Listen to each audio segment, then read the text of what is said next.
When I go to the supermarket and go to the biscuit counters, I see wall-to-wall Arnott's and just a few little biscuits on the side. But the supermarkets have actually gone to our guest today. It's Gordon Slater of the Byron Bay Cookie Company. And they actually want his biscuits to go alongside Arnott's. Now this is a very new development, and it shows us that supermarkets are starting to think that they'll need different sorts of products. It's terribly encouraging to small food producers. And I raised with Gordon, as you'll see, the problem that people have when their products are duplicated. And his products are copied all the time. But his brand and his quality and his research have helped him stay there. Now, of course, the Byron Bay Company exports about 38% of its product.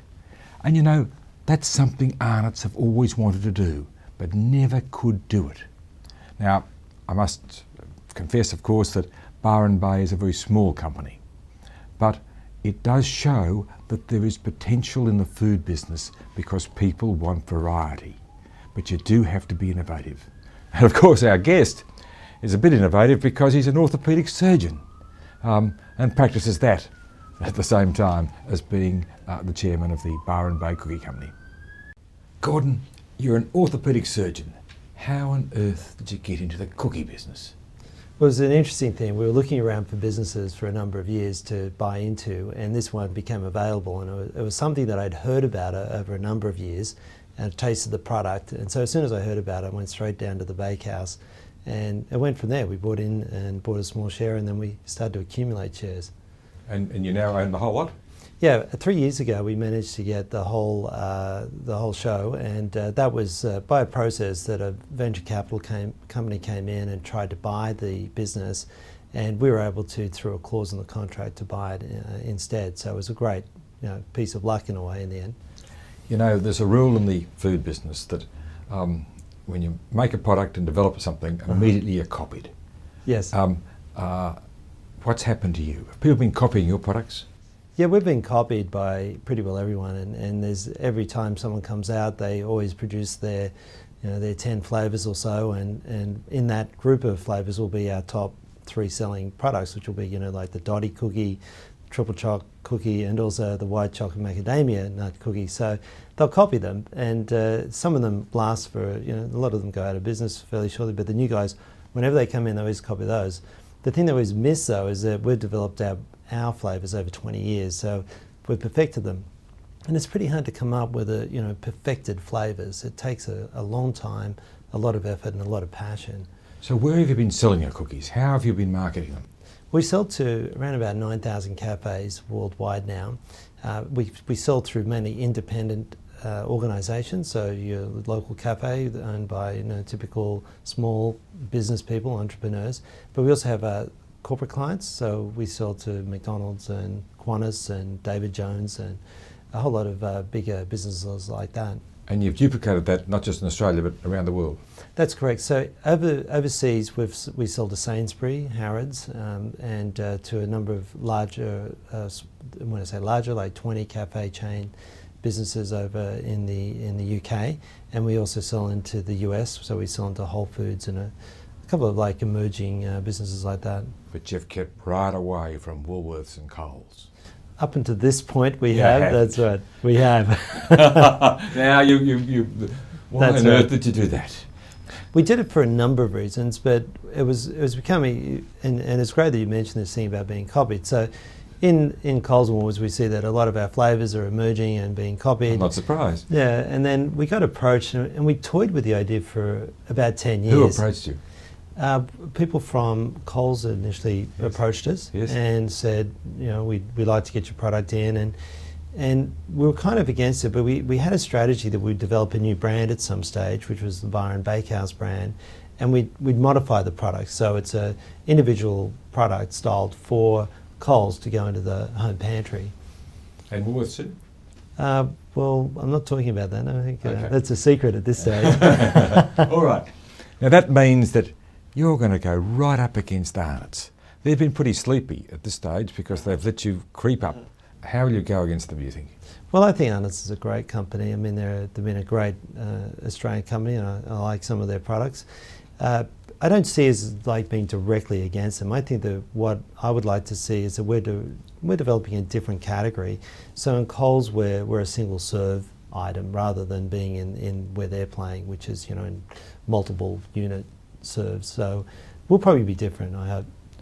What about when Mr. Coles or Mr. Woolworths comes along to you and says, Mr. Slater, I want you to reduce your price dramatically, as they do all the time. How are you going to handle that? I don't know. I think that'll be a tough one, won't it? But, well, there's a certain price that we can reduce it to, but we're not really in the discount food business. We're in the upper end in the kind of luxury food item category, and so we won't reduce the quality of our products. So there'd be a certain price point that we wouldn't be able to sell to them anymore, I guess, if that was to occur, because that's the number one on our priority and our brand values is the quality of the product. How do you recruit your staff to run the Byron? All your baking is at Byron Bay? We've got 3 facilities, so we've got one at Byron Bay, we've got one on the Gold Coast, and we've got one in Manchester. Okay. And so how do you recruit your staff to manage these places? With great difficulty. I think like everybody, I think HR is the most difficult thing.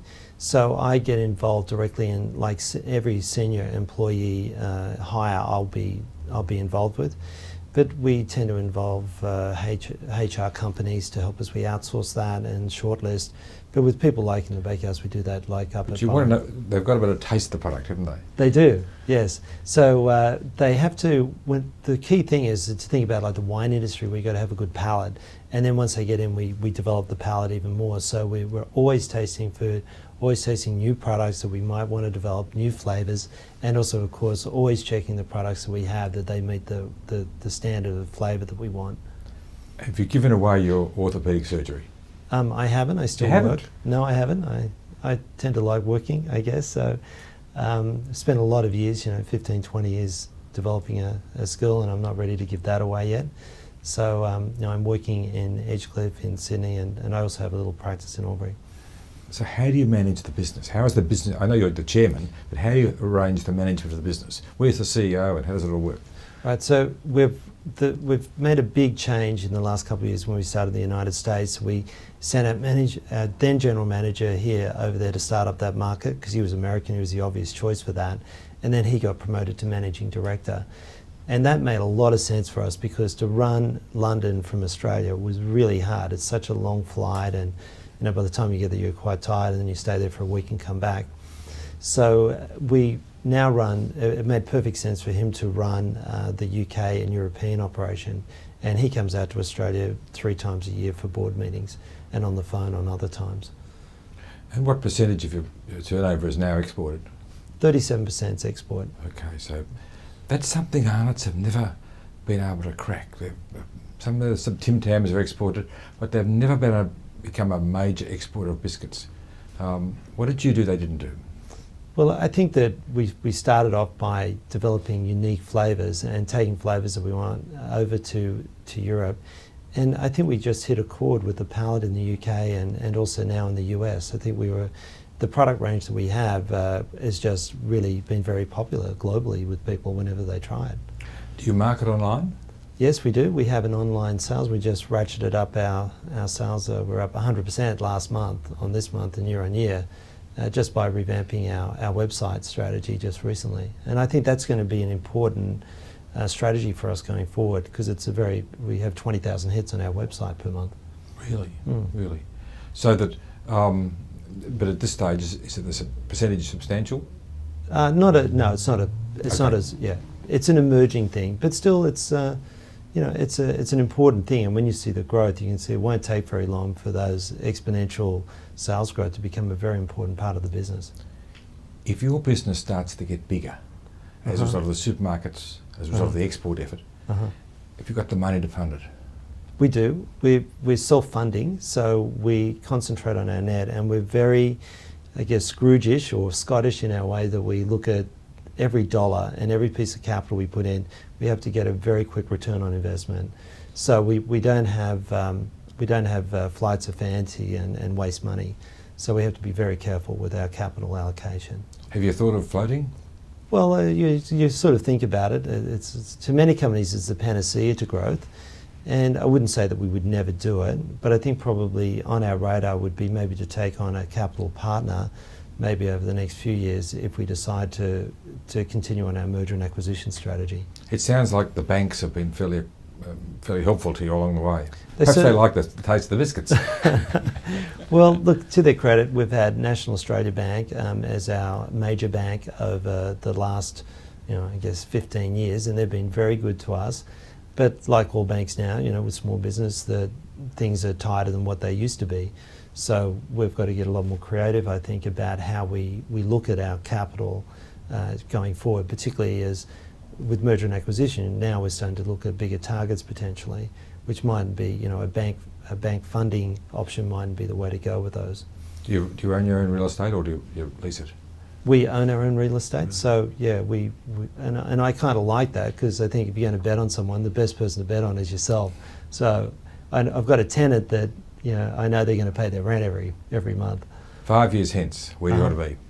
We'd like to be a global niche player in the food industry, and I think we'd like to also have a number of other top line brands. So we were almost like a Louis Vuitton of food. That's what I'd like to say.